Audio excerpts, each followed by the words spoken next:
कानपुर में विश्व ऑटिज्म जागरूकता दिवस पर एकेडमी ऑफ पियाडिस्ट्रिस्ट द्वारा पुष्पा खन्ना मेमोरियल सेंटर के तत्वाधान में एक संगोष्ठी एवं ऑटिज्म से प्रभावित बच्चों की कला प्रतियोगिता का आयोजन किया गया। कार्यक्रम में श्रेयांश, यश, कृष्णा, लोकेश, सानिका आदि बच्चों ने अपनी कला का प्रदर्शन किया, जहां डॉक्टर क्षितिज बंसल ने ऑटिज्म के विषय में अवगत कराया, डॉक्टर विवेक सक्सेना ऑटिज्म के क्षेत्र में किए जा रहे प्रयासों से अवगत कराया, डॉक्टर अरुण आर्या ने ऑटिज्म के प्रति जागरूकता पर बल दिया, डॉक्टर देवेंद्र अवस्थी ने बच्चों के मानसिक विकास के लिए अपने विचार साझा किए, रूमा चतुर्वेदी जी ने अभिभावकों को आगे आने के लिए प्रेरित किया। कार्यक्रम में शहर के जाने माने डॉक्टर विवेक सक्सेना, अध्यक्ष academy of paediatrician doctor Kanpur, doctor Arun Kumar Arya, सचिव डॉक्टर देवेंद्र अवस्थी, कोषाध्यक्ष डॉक्टर क्षितिज बंसल, कई अभिभावक उपस्थित रहे। प्राइम संदेश न्यूज से संवाददाता सावेज आलम की रिपोर्ट। आपको कैसे प्रेरणा मिली, कैसे आपने सोचा कि हमें इस काम में आगे बढ़ना चाहिए? जो मेन बेस है। मैं रूमा चतुर्वेदी, मैं पुष्पा खन्ना मेमोरियल सेंटर जो कि एक रिहैबिलिटेशन सेंटर है स्पेशल नीड बच्चों का, मैं उसकी डायरेक्टर हूँ। और ऑटिज्म के क्षेत्र में आने का जो पूरा श्रेय है वो मेरे बेटे को जाता है। जब वो 3 साल का हुआ तब मुझे पता चला कि उसको ऑटिज्म है और उसी के माध्यम से मैंने कोशिश करी ऑटिज्म को जानने की।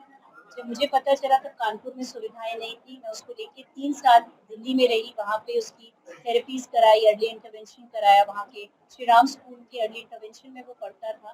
तो कहीं ना कहीं मुझे लगा कि हमें ये कोशिश करनी चाहिए कि जो इंटरनेशनली एक्सेप्टेड बेस्ट प्रैक्टिसेस हैं वो हर पेरेंट के विसिनिटी में होनी चाहिए और ये सर्विसेज हमको कानपुर में लेकर आनी चाहिए। तो इसी प्रेरणा से और एनएलटी ग्रुप ऑफ स्कूल्स के सहयोग से 2017 में हमने पुष्पा खन्ना मेमोरियल सेंटर की स्थापना करी और विगत 5 सालों से हम ओटी, स्पीच, स्पेशल एड, ये सारी थेरेपीज के साथ साथ एनएलटी दिशा नाम का एक इंक्लूसिव और इंटीग्रेटेड स्कूल भी चलाते हैं, जहाँ पर न्यूरोटिपिकल, जिन्हें हम नॉर्मल बच्चे बोलते हैं, उन्हीं के साथ हमारे न्यूरो डाइवर्स यानी कि जो बच्चे जो डिफरेंट हैं वो साथ में पढ़ते हैं। इसके साथ हम लोग प्री वोकेशनल चीज़ों में भी हैं। जैसे मैंने बताया, हम लोग WHO का एक प्रोग्राम रन करते हैं, वयम नाम की पेरेंट सपोर्ट एक ग्रुप है, वो भी हम कानपुर में जितने भी पेरेंट्स हैं जिनके बच्चों को ऑटिज्म है उन सबको एक साथ लाने का हम लोगों ने भी प्रयास किया। आज के दिन वर्ल्ड ऑटिज्म डे है और इस दिन भारतीय बाल रोग अकादमी की कानपुर शाखा और PKMC खलासी लाइन स्कूल के साथ हम लोगों ने एक अवेयरनेस वर्कशॉप कार्यशाला का आयोजन किया और जहां पर हम पेरेंट्स को, समाज को और डॉक्टर्स को सबको अवेयर करना चाहते हैं इस ऑटिज्म बीमारी के बारे में और खासतौर पर समाज में इस चीज़ की जागरूकता फैलाना चाहते हैं कि ये बच्चे सामान्य बच्चों की तरह ही हैं विद सम स्पेशल एबिलिटी और कैसे हम इन बच्चों को बाकी समाज में इंटीग्रेट कर सकते हैं और कैसे हम क्या करें कि ये बच्चे भी नॉर्मल बच्चों की तरह सोशल इंटीग्रेशन में काम आए।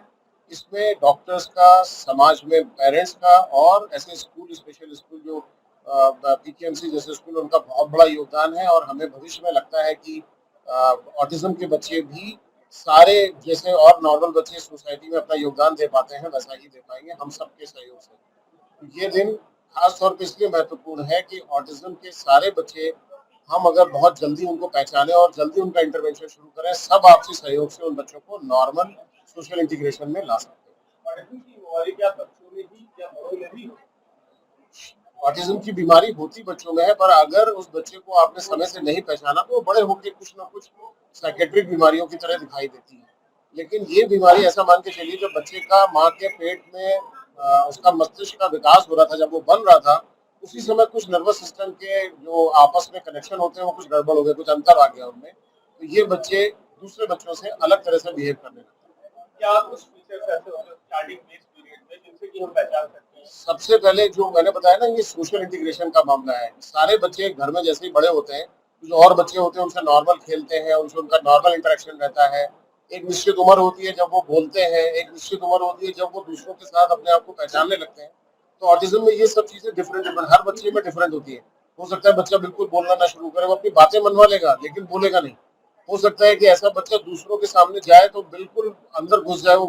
रोना शुरू कर दे, एग्रेसिव बिहेवियर हो जाए। कुछ बच्चे ऐसे होते हैं जो एक जगह बैठ नहीं सकते, वो जगह जगह जाएंगे दौड़ेंगे तो लोग कहते हैं कि बहुत शैतान बच्चा है। तो डिफरेंट बच्चे हर एक में अलग अलग सिम्टम्स होते हैं, लेकिन ये साफ दिखाई देता है कि एक नॉर्मल जो स्ट्रक्चर्ड हम लोगों का सोशल सिस्टम है उसमें ये बच्चे फिट नहीं होते, कुछ अलग तरह से बिहेव कर रहे होते हैं।